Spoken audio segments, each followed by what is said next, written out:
नमस्कार, मैं हूं श्रवण तंबोली और आप देख रहे हैं गुनाह। उत्तर प्रदेश के गाजियाबाद में बदमाशों ने दिन दहाड़े लूट की वारदात को अंजाम दिया। 2 बाइक पर सवार 4 बदमाशों ने एक ज्वेलरी शॉप को अपना निशाना बनाया। हथियारों के बल पर 20 किलो चांदी और लगभग 125 ग्राम सोना के अलावा नकदी भी लेकर फरार हो गए। वहीं ये पूरी वारदात ज्वेलरी शॉप में लगे सीसीटीवी कैमरे में कैद हो गई, जो इस वक्त आप देख पा रहे हैं।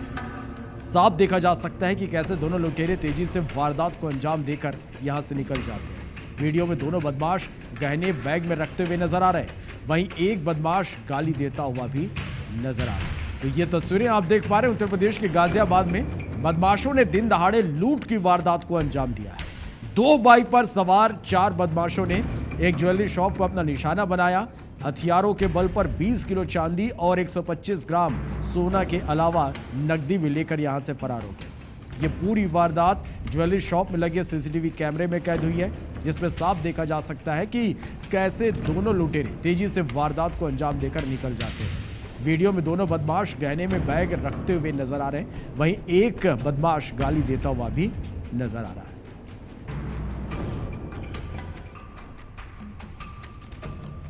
पतियों के कत्ल और उससे जुड़ी कई कहानियां आपने सुनी और देखी होंगी। मुस्कान, सोनम और प्रगति की बेदर्दी तो आपने देखी ली और ये एक मिसाल है। लेकिन मुंबई की गुड़िया या कहे चमन ने इन सभी को 2 कदम पीछे छोड़ दिया है। रिपोर्ट देखिए।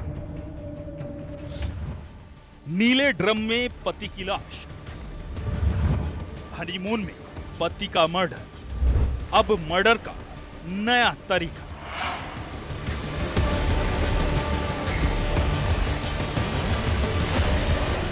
मेरठ में मुस्कान ने नीले ड्रम में दफनाया। इंदौर की सोनम ने शिलोंग में अपने पति का मर्डर करवाया, लेकिन यह सिलसिला रुका नहीं। अपने आशिक के इश्क में पागलपन की हद और पति के कत्ल की ये इबारत हर बार नए तरीके से लिखी जा रही है। मुंबई के नाला सोपारा इलाके में एक दिल दहला देने वाली घटना सामने आई, जहां एक 32 वर्षीय महिला ने अपने 20 साल के प्रेमी के साथ मिलकर अपने पति की हत्या कर दी और शव को घर के फर्श के नीचे दफन कर दिया। ये घटना बॉलीवुड फिल्म दृश्यम की याद दिलाती है।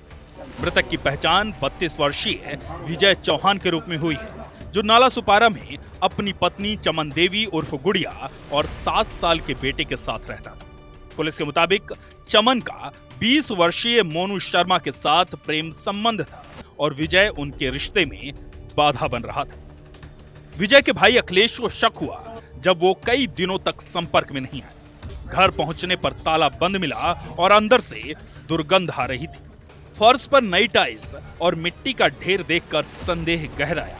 पुलिस ने टाइल्स खोदकर लगभग 4 फीट नीचे विजय का सड़ा गला शव बरामद किया। उखड़ी टाइल्स, निकला पति। पुलिस जांच में पता चला कि हत्या की साजिश पहले से तैयार थी। चमन और मोनू ने विजय को मारकर शव को गड्ढे में दफनाया और ऊपर से टाइल्स लगवाकर सबूत छिपाने की कोशिश की।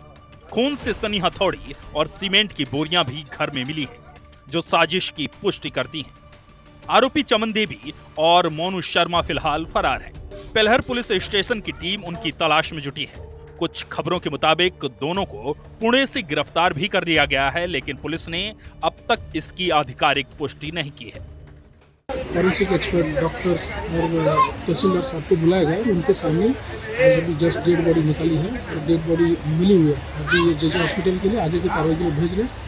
अभी इसके आगे मर्डर और एविडेंस टेम्पर करने के तहत केस दर्ज हो जाएगा और आगे की इन्वेस्टिगेशन हो जाएगी।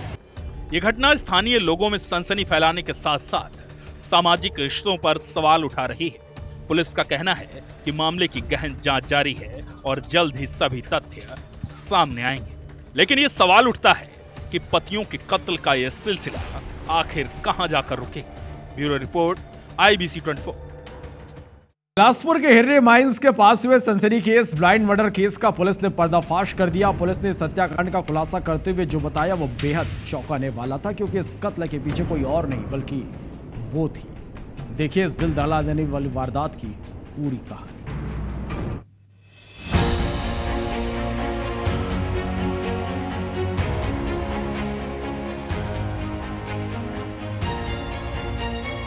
17 जुलाई को चकरभाटा थाना क्षेत्र के हिर्री माइन के पास एक अज्ञात युवक का शव मिला था।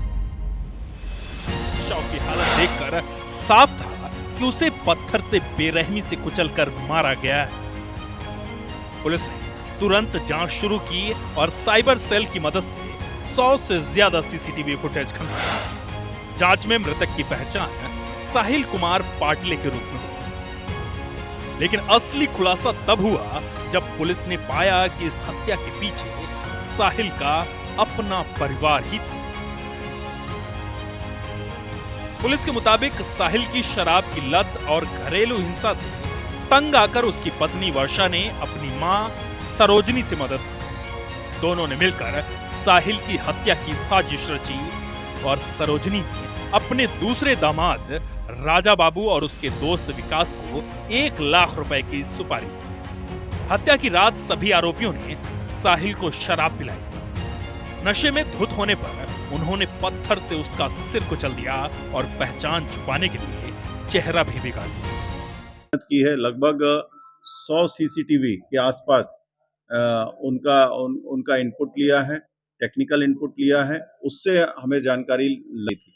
सबसे बड़ी सरप्राइजिंग इसमें एक फैक्ट ये भी आया है कि जो आरोपी है, मुख्य आरोपी है राजा बाबू खूटे, ये बहुत ही शातिर अपराधी है। इसने एक और मर्डर एक्सेप्ट किया है, इसने एक और मर्डर के बारे में खुलासा किया।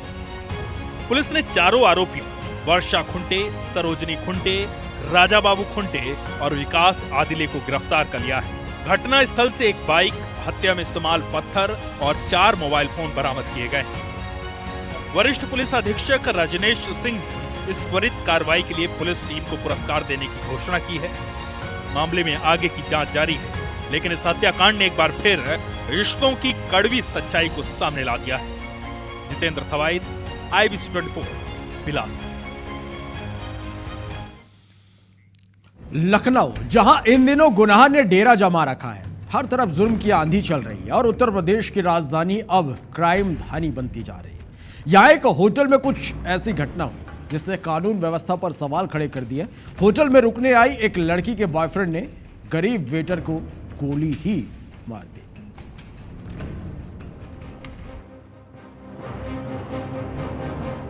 लखनऊ के चिन्हट इलाके में स्थित ईशान इन होटल में सोमवार देर रात एक दिल दहलाने वाली घटना ने शहर को हिलाकर रख दिया। एक युवक ने होटल के वेटर दिवाकर यादव की गोली मारकर हत्या कर दी। आरोपी अपनी प्रेमिका से मिलने होटल पहुंचा था, जहां विवाद के बाद उसने ये सनसनीखेज वारदात को अंजाम दिया। पुलिस के मुताबिक गोरखपुर की रहने वाली एक युवती 16 जुलाई से होटल में ठहरी थी। उसने अपने प्रेमी आकाश तिवारी को फोन कर वहां बुलाया था। आकाश और वेटर दिवाकर यादव के बीच किसी बात को लेकर कहासुनी हुई जो हिंसक रूप ले गई। आकाश ने गुस्से में 3 गोलियां चलाई, जिसमें एक गोली दिवाकर के गले में लगी, जिससे उसकी मौके पर ही मौत हो गई। पुलिस ने होटल के कमरे की तलाशी ली, जहां शराब की बोतलें और कई कॉन्डोम के पैकेट बरामद हुए। प्रत्यक्षदर्शियों ने बताया कि घटना के समय युवती और आकाश दोनों नशे में थे। पुलिस ने होटल के सीसीटीवी फुटेज और युवती के मोबाइल की कॉल डिटेल्स की जांच शुरू कर दी है, ताकि वारदात के पीछे का कारण स्पष्ट हो सके। पुलिस द्वारा फायर करने वाले व्यक्ति की पहचान आकाश तिवारी के रूप में करी गई थी। वादी देवेंद्र मिश्रा के स्थल का निरीक्षण फॉरेंसिक टीम और डॉक्टर रात्रि में ही बनाई गई थी। इनके अथक प्रयास से अभियुक्त आकाश तिवारी को रात्रि में ही हिरासत में ले लिया था। अन्य पहलुओं पर जांच अभी चल रही है, अग्रिम कार्रवाई प्रचलित है। घटना की सूचना मिलते ही चिन्हट पुलिस ने तुरंत कार्रवाई करते हुए आरोपी आकाश तिवारी को हिरासत में ले लिया। हत्या में इस्तेमाल असलहा भी बरामद कर लिया है। पुलिस ने युवती को भी पूछताछ के लिए हिरासत में लिया है। प्रभारी निरीक्षक चिन्हट दिनेश चंद्र मिश्रा ने बताया कि मामले की गहन जांच की जा रही है और जल्द ही हत्या के कारणों का खुलासा होगा। मृतक दिवाकर यादव सुल्तानपुर के बिलारी गांव का रहने वाला था और 4 महीने पहले ही होटल में नौकरी शुरू की थी। उसके परिजनों का कहना है कि दिवाकर परिवार का सहारा था। इस घटना ने लखनऊ की कानून व्यवस्था पर गंभीर सवाल खड़े कर दिए।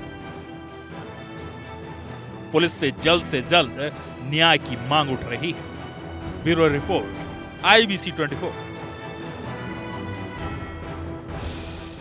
ग्वालियर में पिता की हत्या में सजा काट रहे बदमाश की देर रात बदमाशों ने गोली मारकर हत्या कर दी। मृतक कुछ दिन पहले जेल से पैरोल पर छूटा था और टैक्सी से शिवपुरी गया हुआ था। वहां से एक महिला के साथ लौटते वक्त वारदात हो गई। टैक्सी चालक ने घायल को अस्पताल पहुंचाया, लेकिन डॉक्टर ने मृत घोषित कर दिया। इसके बाद टैक्सी चालक ने घटना की सूचना कंपू थाने पुलिस को दी। वहीं कंपू थाना पुलिस कार्रवाई में जुट गई है। दरअसल ग्वालियर शहर के पड़ाव निवासी भगत सिंह ने बताया कि वह पेशे से टैक्सी चालक है। सुबह से वो पैसेंजर को टैक्सी से शिवपुरी लेने गया था। वहां से अजय सिंह एक युवती को अपने साथ लेकर लौट रहा था। रास्ते में युवती ने टैक्सी को रुकवाया और टॉयलेट चली गई। उसी दौरान कार से कुछ बदमाश आए, टैक्सी में बैठ गए, अजय पर गोलियां चला दी। अचानक गोलियों की आवाज आई, अजय घायल हो गया। फायरिंग होने पर टैक्सी चालक उसे लेकर जयरोग अस्पताल के ट्रामा सेंटर पहुंचा, जहां डॉक्टर ने उसे मृत घोषित कर दिया। हत्या की वजह का फिलहाल पता नहीं चल पाया है। सतन वहाँ पे वो लड़की शौच के लिए उतरी थी, तो एकदम कोई गाड़ी आई, एकदम धमाका हुआ। पीछे जो था, जो उसने जो बोला कि गाड़ी भजा, तो मैंने आँख माँख वो भी कुछ भी समझ के अपना। मैंने अभी कंपू थाने पे गया था, वहाँ कोई दीवान जी बैठे थे, उनको बताया था मैंने, सर ऐसी ऐसी बात है, तो मैंने इस सर देख लो आप। फिर मैंने बोला कि सर मैं इनको अस्पताल ले जाऊँ जब तक आप देख। हाँ, तो मैंने यहाँ देखा तो वो उन्होंने डेथ हो गई। श्योपुर में विशेष अदालत ने मां की हत्या के आरोपी बेटे को फांसी की सजा सुनाई है। बेटे ने मां की संपत्ति हथियाने के लिए उसे मौत के घाट उतारा था। बेटे ने पहले मां को सीढ़ियों से धक्का दिया, फिर सिर पर लोहे के रॉड से मारा और गला दबाकर हत्या कर दी, जिसके बाद शव को बाथरूम में दफना दिया। मामला 6 मई 2024 का है। कोर्ट ने आरोपी दीपक पचौरी को धारा 302 के तहत मृत्युदंड और 1000 रुपए जुर्माना लगाया। धारा 201 के तहत 7 साल की सजा और 1000 रुपए का अतिरिक्त जुर्माना लगाया गया। बताया जा रहा कि जिस बेटे ने संपत्ति के लिए अपनी मां की हत्या की थी, उसे उन्होंने ग्वालियर के अनाथ आश्रम से गोद लिया था। पिता की मृत्यु के बाद उसे एफडी से लाखों रुपए मिले थे, जिसे उसने शेयर बाजार में गंवा दिया था। जिसके बाद मां ने अपने खाते में 32 लाख रुपए पाने की चाहत में उसने इस जघन्य कृत्य को अंजाम दिया। आरोपी दीपक पचौरी, जो उसका लड़का था, बार बार कथनों में बयान बदल बदल कर दे रहा था, जिससे पुलिस कोतवाली को शक हुआ। उससे और पूछताछ की गई। घटना में प्रयुक्त रॉड, साड़ी और उसके जेवरात वगैरह जो पुलिस ने बरामद किए, प्रकरण को विरलतम श्रेणी का मानते हुए आरोपी को धारा 302 में फांसी की सजा से दंडित किया है। बालोद के रोशन नगर भाटापारा में संचालित दीनदयाल योग वेदांत फाउंडेशन आश्रम अब विवादों में है। यहां पहुंची एक बच्ची को आश्रम से बाहर ले जाकर उसके साथ अश्लील हरकत करने का आरोप आश्रम के शिष्यों पर लगा है। वहीं आश्रम संचालक पर पूरे मामले को छिपाने का आरोप है। बालोद पुलिस ने आश्रम संचालक और उसके 2 शिष्यों पर पॉस्को एक्ट समेत कई धाराओं में केस दर्ज किया है, जिसके बाद आश्रम संचालक को गिरफ्तार भी किया गया, लेकिन कोर्ट से उसे जमानत मिल गई। वहीं आश्रम के 2 शिष्य जिन पर केस दर्ज किया गया, वो अब भी फरार है। पुलिस उनकी तलाश में जुटी है। दरअसल बीते कुछ दिन से एक वीडियो सोशल मीडिया में वायरल हो रहा है, जिसमें आश्रम संचालक दीनदयाल अपने शिष्य को फटकार लगाते हुए 12 साल की बच्ची के साथ अश्लील हरकत के आरोप लगा रहा है। इस वीडियो में एक ऑडियो का जिक्र भी आश्रम संचालक की ओर से किया गया, जिसमें 12 साल की बच्ची के साथ बातचीत की गई और बच्ची को समझाने के साथ ही माता पिता को नहीं बताने की बात कही गई। वीडियो सामने आने के बाद पुलिस ने जांच की, जिसमें पीड़ित बच्ची की शिकायत के बाद केस दर्ज कर लिया गया। फरार दोनों आरोपी की तलाश अब पुलिस कर रही है। तूने किया है कि नहीं बिहार वाली लड़की के साथ, लेडीज के साथ? अभी मेरे को पता चला, अभी फोन करके बताया। अरे मेरे कहने का मतलब भाई, तेरी शादीशुदा है कि नहीं है तू? तो शादी अपने बीवी के साथ करना। तेरे 3 बच्चे हैं, उनके साथ करना चाहिए तू अपने बीवी के साथ। अच्छा, एक 12 साल की लड़की के साथ कर दिया जी। अभी 12 साल के वो मोहल्ले में, अभी जस्ट तुम्हारे घर के सामने। तेरी ऐसी तैसी रिकॉर्डिंग है मेरे पास, सुन क्या बात करता है। रिकॉर्डिंग है मेरे पास, नंबर दे अपना मोबाइल। एक बात मेरे को बता, छोटे बच्चे का नंबर तेरे पास कहां से आया? आवेदन के पश्चात पुलिस ने BNS की धारा 74 पॉक्सो एक्ट की धारा 8 और 21 के अंतर्गत 3 आरोपियों के खिलाफ अपराध पंजीबद्ध किया है। इस अपराध पंजीबद्ध के पश्चात एक आरोपी को गिरफ्तार कर न्यायिक अभिरक्षा में भेजा गया है। 2 आरोपी फरार हैं जिनकी तलाश की जा रही है। राजधानी रायपुर पुलिस ने मोबाइल दुकान में लाखों की चोरी का खुलासा किया और चोरी की वारदात को अंजाम देने वाले 4 लोगों को गिरफ्तार किया गया, जिसमें 2 नाबालिग शामिल हैं। पुलिस ने एक आरोपी के कब्जे से 87 मोबाइल फोन, 20,000 नगद और 2 स्कूटर वाहन बरामद किए। बरामद सामान की कुल कीमत लगभग 21.20 लाख रुपए आकी गई है। असल में कुछ दिन पहले कचोरा तालाब इलाके में मोबाइल दुकान का ताला तोड़कर लाखों की चोरी की घटना को अंजाम दिया गया था, जिसमें नकाबपोश लोगों ने दुकान के अंदर घुसकर 87 नग मोबाइल पार कर दिए। वहीं पुलिस में शिकायत के बाद मामले की जांच की गई और आरोपियों को गिरफ्तार किया गया।